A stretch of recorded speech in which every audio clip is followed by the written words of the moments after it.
तो मेरा कहना साफ है, जो यह अनाज गोदाम का था और दोनों मिल करके गोदाम प्रबंधक और एमओ ने मिल करके बेचा था। डीलर भी निर्दोष है और जो पकड़ाया है, जो गाड़ी मालिक है, जो ड्राइवर है, वह पूरे के पूरे निर्दोष है। संजोगी यादव। संजोगी यादव। हाँ, डीलर बेचे वाला। कहाँ का डीलर है? भरनटोला। भरनटोल का। हाँ। कितना अनाज बेचा था वो?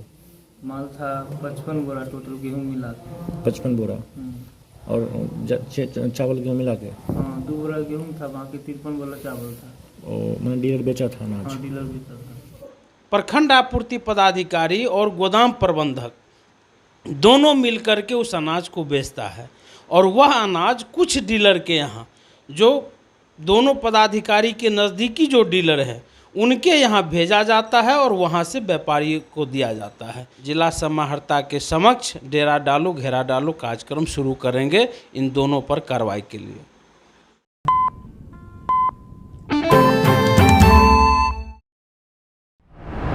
नमस्कार, मैं तौहीद, स्वागत है आप सभी का बदलता हिंदुस्तान न्यूज़ पर। अभी हमारे साथ बात करने के लिए मौजूद हैं सीपीआईएम के ज़िला मंत्री मनोज कुमार यादव, जिनकी पत्नी शीला देवी बिस्फी प्रखंड की पूर्व प्रमुख भी रह चुकी हैं। मनोज कुमार यादव से हम खास बात करेंगे। आपको बता दूं, पिछले दिनों 6 सितंबर को पिकअप वैन पकड़ाई थी, जिस पर खाद का सामान पकड़ा गया था, जिसमें चावल और गेहूं दोनों था। 2 बोरा गेहूँ था, बाकी 53 बोरा चावल था। और मैंने डीलर बेचा था अनाज? हाँ, डीलर बेचा था। तुमको कितना दिन हो गया यहाँ रहे? यहाँ थाना में? थाना में आज हो गया 5 दिन रहे। 5 दिन। हाँ। डीलर बेचा था ना माल? हाँ। सही बोल रहे हैं ना? हाँ, तुम्हें उठाया था? हम गाड़ी लेके गए थे और राम कुमार खरीदा था वहाँ। ड्राइवर तुम ही था? हाँ। के पकड़ लिया तुमको?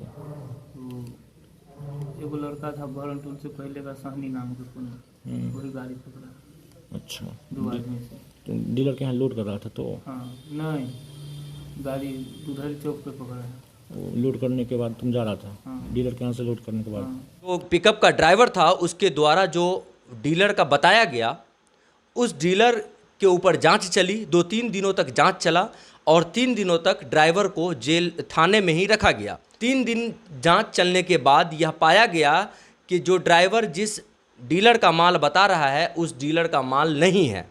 और आप यकीन मानिए कि जिस प्रकार से इसमें एक सुगंध आ रही है घुसखोरी की, भ्रष्टाचारी की, वह जग जाहिर है। 3 दिनों के जांच के बाद जो ड्राइवर था पिकअप का, उस पिकअप के ड्राइवर को जेल भेज दिया गया और जिसके माल होने का आरोप जनता लगा रही थी, चूँकि पिकअप को जनता ने पकड़ा था और ड्राइवर को, गाड़ी को जनता ने पकड़ के पुलिस के हवाले किया था। जिस पर आरोप था, जिस डीलर के ऊपर आरोप था, वह डीलर के ऊपर कोई आरोप नहीं लगा। जो जांच हुई, उस जांच में डीलर पूरी तरीके से बेकसूर साबित हुआ और जो ड्राइवर था, वह ड्राइवर जेल चला गया। तो एक बड़ा सवाल यह बनता है कि आखिर वो ड्राइवर माल ला कहां से रहा था। इसी मुद्दे पर मनोज कुमार यादव, सीपीआईएम के ज़िला मंत्री, हमारे साथ बात करने के लिए मौजूद हैं। उनसे बात करेंगे और जानना चाहेंगे कि जिस प्रकार से पिछले दिनों प्रखंड खाद्य आपूर्ति विभाग के द्वारा जिस प्रकार से मनमानी की गई है, जिस प्रकार से कालाबाजारी किया जा रहा है, सर, इस संदर्भ में क्या कहेंगे आप?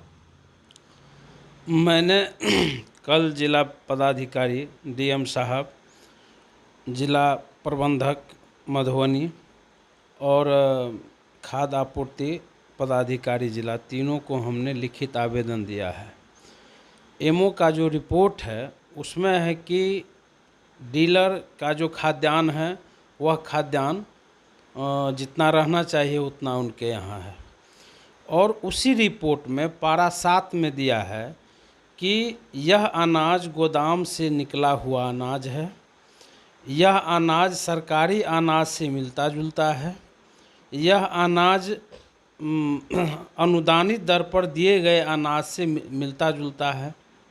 तो मेरा कहना है, या आज से नहीं, 2007 में हमने अनुमंडल अनुश्रवण समिति का सदस्य बने थे और उस समय में मैंने प्रत्येक बोरा पर 2 किलो से लेकर और 5 किलो काटा जाता था गोदाम प्रबंधक के द्वारा और 24 रुपया लिया जाता। आज तो हम सुनते हैं कि 100 रुपये क्विंटल लिया जाता है गोदाम पर, उस समय 24 रुपये लिया जाता था।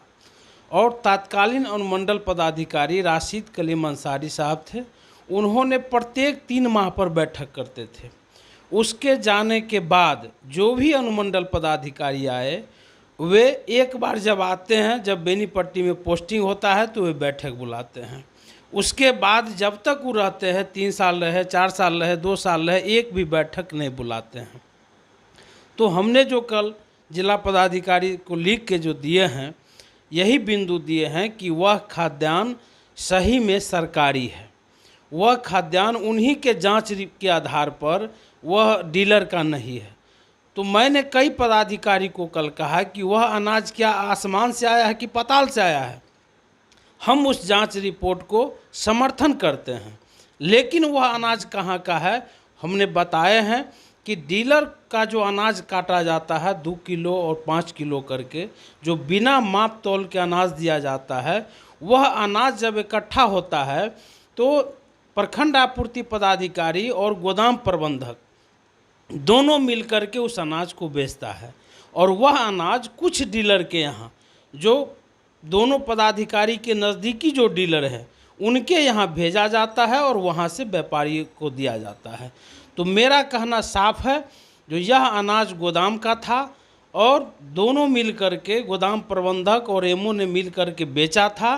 डीलर भी निर्दोष है और जो पकड़ाया है, जो गाड़ी मालिक है, जो ड्राइवर है, वह पूरे के पूरे निर्दोष है। कमाल की बात तो यह है कि सर कि 3 दिन जांच चलती है और जांच के बाद जो डीलर है, ठीक है, आपका आरोप है कि एमओ या फिर जो गोदाम का मैनेजर है उसने मिलीजुली भगत के कारण ऐसा करवाया। लेकिन बड़ी बात यह है कि एक गरीब को, एक ड्राइवर को जेल भेज दिया जाता है और इसकी जांच को आगे नहीं बढ़ाते हुए चैप्टर क्लोज कर दिया जाता है। बिस्फी पूरे मधुबनी जिला के 21 प्रखंड में यहाँ राजनीति का कोई असर नहीं है। यहाँ नॉन पॉलिटिकल जगह माना जाता है। जो भी पदाधिकारी आते हैं वे लूटने में मशगूल बने रहते हैं, उनको कोई डर भय नहीं है। यहाँ तक कि यहाँ के जो जनप्रतिनिधि हैं उनका भी कोई पकड़ पदाधिकारी पर नहीं रहता है, कारण जो भी हो। तो मेरा कहना है, डीएम साहब को तो मैंने लिख करके दिया है, जिला पूर्ति पदाधिकारी को दिया है, प्रबंधक को दिया है। अगर इस पर कार्रवाई नहीं हुआ तो हम जिला में, कल हमारा 22 को भारत बचाओ देश बचाओ, कल पटना के गांधी मैदान में रैली है। हम रैली से वापसी के बाद जिला समाहर्ता के समक्ष डेरा डालो घेरा डालो कार्यक्रम शुरू करेंगे इन दोनों पर कार्रवाई के लिए। तो मैं आपको बता दूं, पिछले दिनों 6 सितंबर का ये मामला है, जब ये मामला संज्ञान में आया।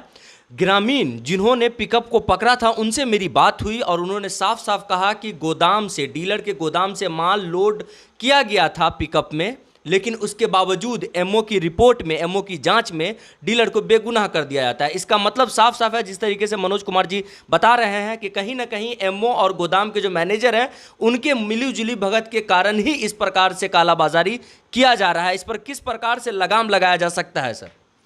देखिए, इसमें जनता को आगे आना होगा। आप जानते हैं कि बिस्फी प्रखंड में 4 किलो और 4.5 किलो, कुछ ऐसा डीलर है जहाँ की जनता जागरूक है, वहाँ 4.5 किलो वितरण होता है। कुछ जगह है जहाँ 4 किलो वितरण होता है। तो वह 4 और 4.5, इसके लिए जनता को भी लड़ना होगा कि हमको 5 किलो चाहिए और 2 रुपये गेहूँ चाहिए, 3 रुपये चावल चाहिए। जो बिस्फी में 3 रुपये गेहूँ मिलता है और 4 रुपये चावल मिलता है। तो जनता जब तक आगे नहीं आएगा तब तक यह भ्रष्टाचार रुकने वाला नहीं है। एक और समस्या है सर, लेटेस्ट में जो गेहूं अभी पर यूनिट 1 केजी किया गया है, उसमें भी कई डीलर ऐसे हैं जो गेहूं नहीं देते हैं और गेहूं की कालाबाजारी कर रहे हैं। आपको बताना चाहते हैं कि कुछ दिन पहले यहाँ जो बादाम आया था, चना भी आया था और चना भी कहीं नहीं वितरण हुआ, मेरे समझ से, हमको जो जानकारी है। और अभी भी हम अनुमंडल अनुसरवन समिति के मेंबर है, जिला अनुसरवन समिति के मेंबर है, जिला में भी बैठक नहीं हुआ है। हम वापसी आंदोलन पटना से वापसी के बाद हम डीएम साहब से मिल के हम कहेंगे कि आप जिला का अनुसरवन समिति का बैठक बुलाइए और इस पर जांच हो। जहां तक गेहूं का सवाल है, वह सही आपका कहना है, बहुत सारे डीलर हैं जो गेहूं नहीं देते हैं। और मेरा कहना है कि जो गेहूं का सवाल है, आज न कल भारत सरकार धीरे धीरे जन वितरण प्रणाली को कमज़ोर कर रहा है। वो तो गेहूं बंद किया है, कल चावल भी बंद कर देगा, क्योंकि यह गरीब विरोधी सरकार है। सिर्फ इनका काम है हिंदू मुस्लिम करके लोगों के बीच में दो पार्ट में हम बांटे और हिंदुत्व की बात करें, हिंदुत्व की नारा दे, हिंदुत्व के एकत्रित करें, उनका वोट ले। उनके साथ जो समस्या है, चाहे वो दलित वर्ग हो, अति पिछड़ा वर्ग हो, जिनके घर में भूखमरी है, उससे कोई लेना देना नहीं है। आज न कल जन वितरण प्रणाली को जिस तरह से कमज़ोर किया जा रहा है, धीरे धीरे समाप्त कर देगा यह बीजेपी की सरकार।